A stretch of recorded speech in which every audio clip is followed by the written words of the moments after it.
All right, Fox News alert. Sources telling Fox News that the United States military has begun carrying out airstrikes on Iranian targets. This comes following Iranian attacks on cargo ships. For the latest, let's bring in Chief National Security Correspondent Jennifer Griffin. Jennifer, what do you know?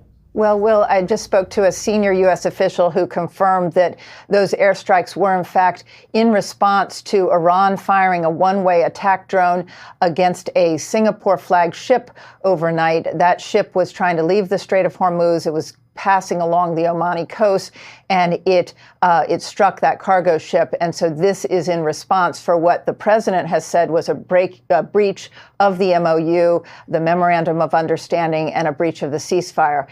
We heard that there were explosions in 3 locations in Sirik, Iran. That is along the Strait of Hormuz coast. Now we have a statement from CENTCOM saying that the targets were drone and missile storage sites as well as radar installations.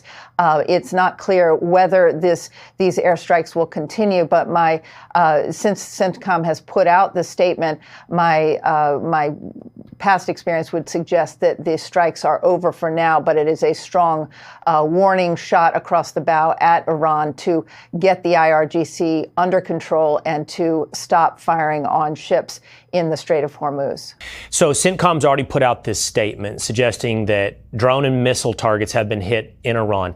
The president, we know, is very dedicated to trying to see through the terms of the deal, to see through the MOU. So is it your sense then that this is simply I don't know the right analogy to use, but in response to that targeting of that cargo ship, this is basically a slap back in the face, not resuming full-on war against Iran at this stage?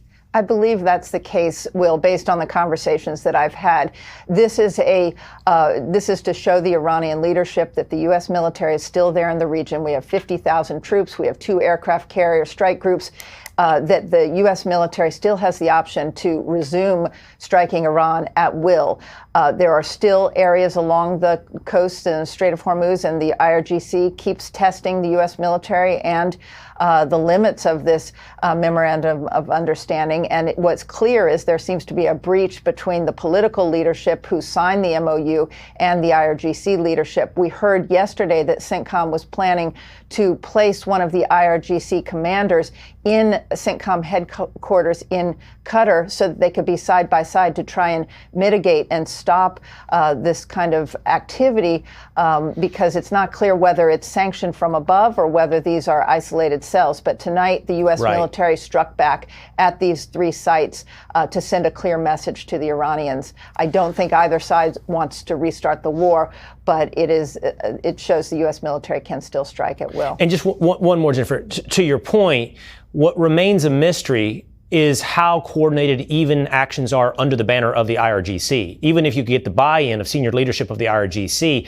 what does that leave on the ground in terms of cells who don't buy into the prospect of peace? Well, I think that's really the problem. Since the Iran war began, the leadership has been fragmented, and it's not clear that the hierarchy really is in control of all those lower cells, and that's really the problem going forward.